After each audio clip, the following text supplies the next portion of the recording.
अभ्यासी YouTube channel में सभी मित्रों का स्वागत है। सभी वीडियो को मैंने दिन के हिसाब से बनाया है, तो आपको विनती है कि मेरी चैनल में प्लेलिस्ट में देखकर वीडियो को दिन के हिसाब से क्रम अनुसार ही देखें, तो ये विषय समझना आपके लिए आसान हो जाएगा। और चैनल को सब्सक्राइब और वीडियो को लाइक जरूर कर दे। चलिए तो विषय को आगे देखें। तो मित्रों આપણે છેલ્લી વખત આપણે ટ્વિન મોશન વિશે જોયું, એ બધા એનિમેશન વિશે આપણે જોયું, પણ હવે આજે આપણે એના પ્રીસેટ વિશે જોવા માંગીએ છીએ કે હવે જે નવું ફ્લેશ CS6 છે એની અંદર નવા અમુક એનિમેશન આપેલા છે, રેડીમેડ એનિમેશન, તો એ આપણે વાપરવા હોય તો આપણે કઈ રીતે વાપરી શકીએ। તો અહીંયા આપણે પહેલાં ફાઇલમાં જઈશું અને ન્યૂ ફાઇલ બનાવીશું। અહીંયાથી AIR સિલેક્ટ કરી અને આપણે ઓકે આપી દઈશું એટલે આપણી આ નવી ફાઇલ આવી જશે।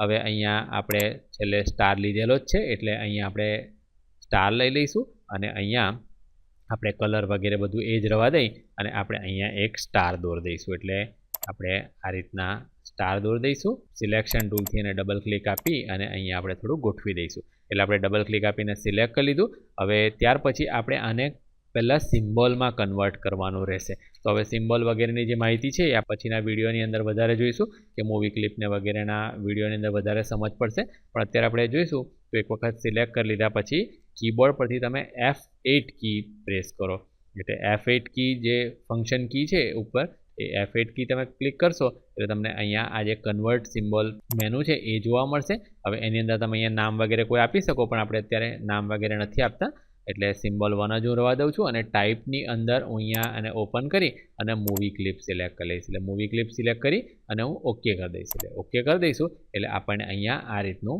જે ફ્રેમ છે એ જોવા મળશે। લેયર 1 ફ્રેમ 1 ની અંદર આપણે આ બનાવી દીધું। હવે અહીંયા તમે જો જમણી બાજુ જોશો તો અહીંયા તમને આ એક મોશન પ્રીસેટ મેનુ જોવા મળે છે એટલે અહીંયાથી હું આ ક્લિક કરીશ તો મને અહીંયા આ મોશન પ્રીસેટ આપણને અહીંયા જોવા મળશે। તમને આ એ ના દેખાતું હોય તો તમે વિન્ડોઝની અંદર જઈ અને અહીંયાથી પણ તમે જે મોશન પ્રીસેટ અહીંયા છે ઉપર મોશન પ્રીસેટ એ લઈ શકો એટલે મોશન પ્રીસેટ પર ક્લિક કરીશ તો અહીંયા આ રીતનું ઓપન થયેલું જોવા મળશે અને એની અંદર મારે આ જે ડિફોલ્ટ પ્રીસેટ છે એને ઓપન કરવાના છે।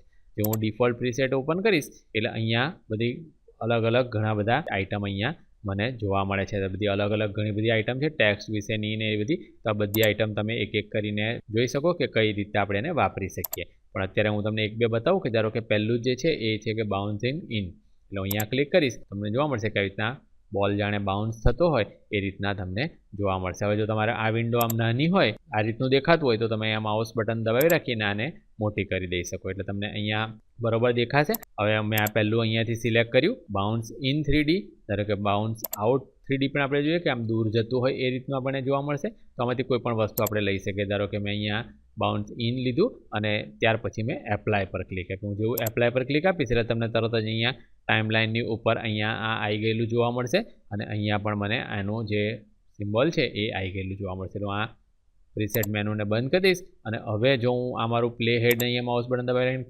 ખેંચીશ તો મને અહીંયા આ રીતના ફરતું દેખાશે, અથવા તો હું કંટ્રોલ એન્ટર આપીશ કીબોર્ડ પરથી તો પણ મને જોવા મળશે। જો આ રીતના આખું એનિમેશન તૈયાર બની જશે। આ રીતના આપણું જે એનિમેશન છે એ તૈયાર જ આપણને મળી જશે। તો આવું આપણે તૈયાર એનિમેશન આપણે આમાંથી વાપરી શકીએ।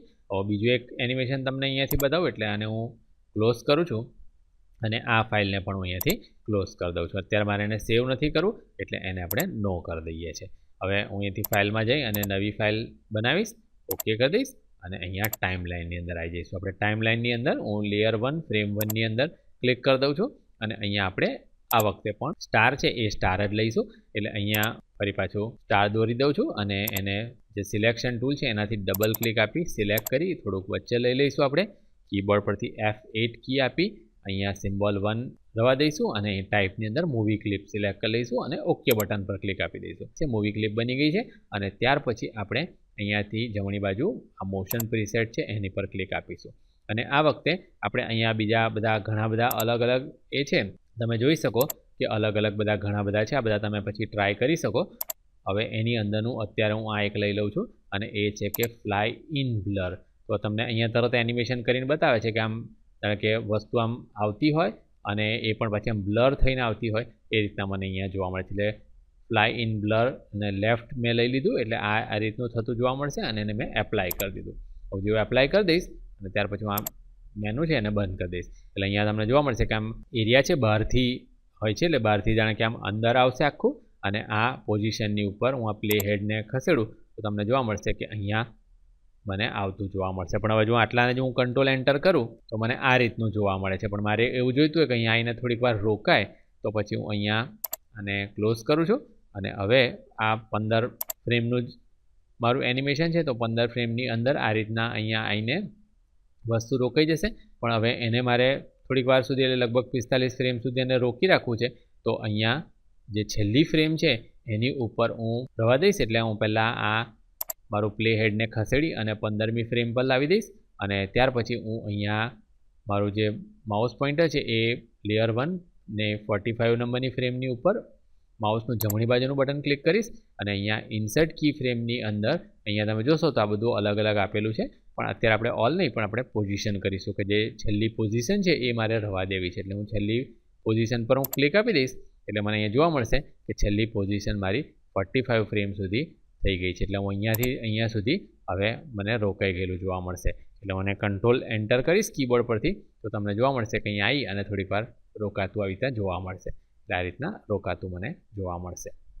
હવે એની અંદર પણ જો મારે કોઈ વધારે એનિમેશન કરવું હોય તો આને ક્લોઝ કરી દઉં, અને મારું સિલેક્શન ટૂલ ઓલરેડી ચાલુ છે. હવે સિલેક્શન ટૂલથી જો હું આ જે ગ્રીન લાઇન અહીંયા મને જોવા મળે છે એની પાસે લઈ જઈશ તો મને મારું માઉસ પોઇન્ટર જે છે આ રીતનું માઉસ પોઇન્ટરની નીચે ગોળ લાઇન જોવા મળે છે, એ આવી જાય ત્યારે હું માઉસ બટનને આમ દબાવી અને આ રીતના નીચે ખેંચી લઈશ. એટલે કે મેં આખી જે લાઇન છે એને આ રીતના આમ કરી દીધી. એટલે જેટલી પણ તમારે વધારે ઓછી આપણે નીચે કરવી હોય એ રીતના આપણે ગોઠવીને કરી દીધી. એટલે મને એવું જોઈએ છે કે અહીંયાથી આમ એન્ટર થાય અને આખું આમ આવીને અહીંયા રોકાય. તો આ મેં કરી દીધું, અને ત્યાર પછી હું કંટ્રોલ એન્ટર કીબોર્ડ પરથી આપીશ તો હવે તમને જોવા મળશે કે આ રીતનું સુંદર એનિમેશન મને જોવા મળે છે. એટલે તમે એડવર્ટાઇઝ કે વગેરે કંઈક બનાવવા માંગતા હોય એની અંદર તમને એવું જોઈતું હોય કે કોઈ વસ્તુ આવીને આમ ઊભી રહે અહીંયા, તો આ તમે ડાયરેક્ટલી રેડીમેડ લઈ અને મૂકી શકો.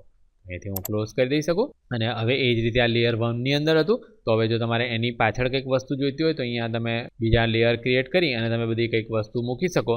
કે અહીંયા તમારું જે પણ કંઈક લખાણ કે એ બધું મૂકવું હોય તમે તો એ બધું મૂકશો તો તમારી એક સુંદર એડવર્ટાઇઝ વગેરેની અંદર તમારે આ જે તૈયાર ઇફેક્ટ છે એ ઇફેક્ટ તમારે વાપરવી હોય તો તમે વાપરી શકો. તો આની અંદર આ જે મોશન પ્રીસેટ છે એની અંદર ઘણા બધા બીજા પ્રીસેટ પણ છે, તો એ બધા પ્રીસેટ તમે પોતે ટ્રાય કરી જઈ શકો.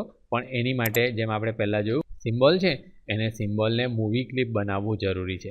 અને એના પહેલાં પણ આપણે જે પ્રમાણે જોઈ ગયા કે જો તમે કોઈ પણ વસ્તુને બહારથી લાવ્યા હોય, એટલે કોઈ ફોટોગ્રાફ વગેરેને બહારથી લાવો તો પહેલાં એ ફોટોગ્રાફને તમારે બ્રેકે પાર્ટ કરી સાદું ગ્રાફિક બનાવવાનું રહેશે, અને ત્યાર પછી એને સિલેક્ટ કરી અને એને મૂવી ક્લિપ બનાવવાનું રહેશે. તો જ તમારું આ જે પ્રીસેટ છે એ काम करसे एनी आनाથી તમે ઘણા બધા अलग अलग मूवी बनाઈને જોઈ શકો. ये वीडियो देखने के लिए आभार.